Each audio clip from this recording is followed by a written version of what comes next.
Good morning students, how are you? Today's topic is difference between formal and informal organization। बेटा आज का हमारा topic जो है फॉर्मल और इनफॉर्मल ऑर्गेनाइजेशन के डिफरेंस का है। हम दोनों टॉपिक कर चुके हैं, फॉर्मल भी कर चुके हैं, इनफॉर्मल भी कर चुके हैं।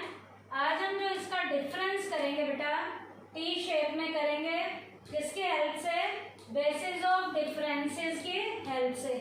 तो पहला पॉइंट जो है बेसिस ऑफ डिफरेंस का हमारा है मीनिंग का है। फॉर्मल ऑर्गेनाइजेशन का मीनिंग क्या है? An organization created by management. एक ऐसी ऑर्गेनाइजेशन जिसको क्रिएट करने में पूरा प्रॉपर मैनेजमेंट रोल प्ले करती है, उस ऑर्गेनाइजेशन को फॉर्मल ऑर्गेनाइजेशन का नाम दिया जाता है। तो फॉर्मल ऑर्गेनाइजेशन क्या लिखोगे? Created by the management in form of structure of authority is called formal organization. और इनफॉर्मल क्या है बेटा?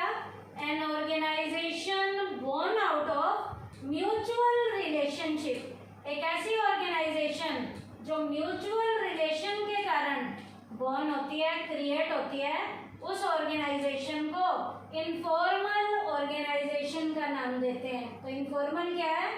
An organization born out of mutual relationship is called informal organization and it emerges automatically. ये अपने आप ही automatically emerge हो जाती है, किसके कारण? म्यूचुअल रिलेशन के कारण। तो ये पहला पॉइंट था मीनिंग का। सेकंड पॉइंट है इसके ओरिजिन का।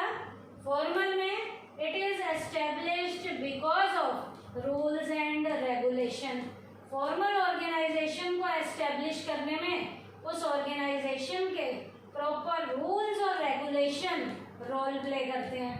फॉर्मल ऑर्गेनाइजेशन को बनाने में वहाँ के जो रूल्स, रेगुलेशंस और जो पॉलिसीज हैं वो रोल प्ले करती हैं। इनफॉर्मल में क्या है?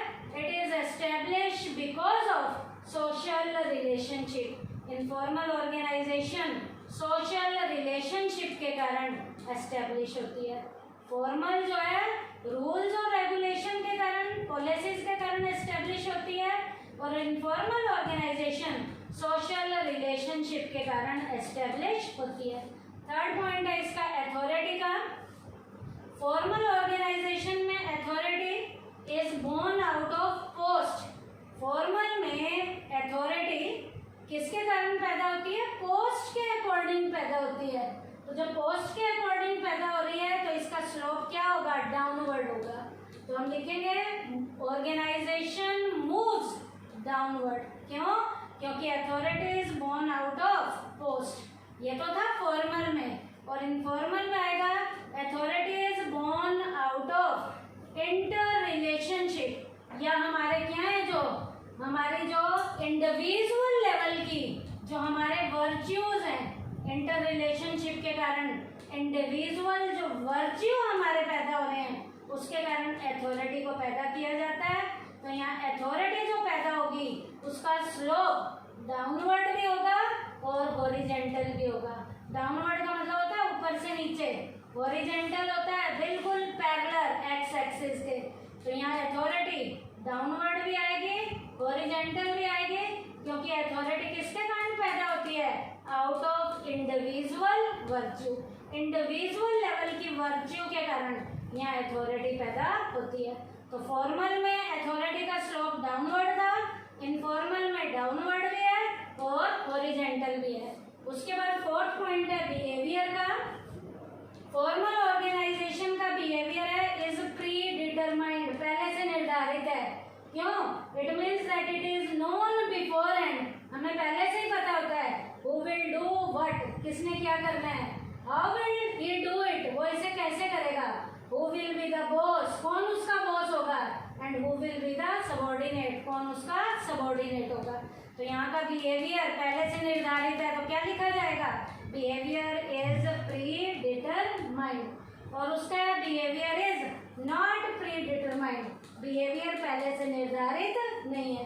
तो जब बिहेवियर पहले से निर्धारित नहीं है, इसका मतलब क्या है? किसी को भी नहीं पता कि कौन किसका बॉस है, कौन सबॉर्डिनेट है, एट ए टाइम डिसाइड किया जाता है। उसके बाद है बेटा, जब बिहेवियर इसका प्री डिटरमाइंड नहीं है, उसके बाद है flow of communication. Flow of communication, formal में कम्युनिकेशन का फ्लो क्या लिखोगे? इज डिफाइंड, बिल्कुल डिफाइन है। और डिफाइन किसके अकॉर्डिंग है? स्केलर चेन के according. It moves according to the scalar chain of authority. और इधर लिखोगे कम्युनिकेशन इज नॉट डिफाइंड।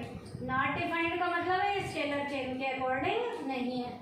ये स्केलर चेन के अकॉर्डिंग है तो कम्युनिकेशन इज डिफाइंड। यहाँ कम्युनिकेशन डिफाइंड नहीं है तो कोई भी कम्युनिकेशन स्केलर चेन के अकॉर्डिंग नहीं होगा। उसके बाद नेचर, फॉर्मल ऑर्गेनाइजेशन की नेचर बेटा बहुत स्टेबल होती है। तो क्या लिखेंगे? It is more stable. It is more stable. और इधर लिखेंगे इट इज लेस स्टेबल। यहाँ पर स्टेबिलिटी है ही नहीं। जब स्टेबिलिटी ही नहीं है तो हम लिखेंगे यहाँ पर it is temporary. It is temporary.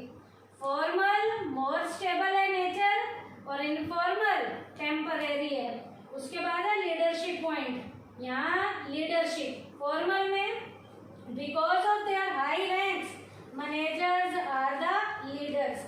High rank होने के कारण ये मैनेजर अपने आप ही एज अ लीडर के रूप में रोल प्ले करते हैं।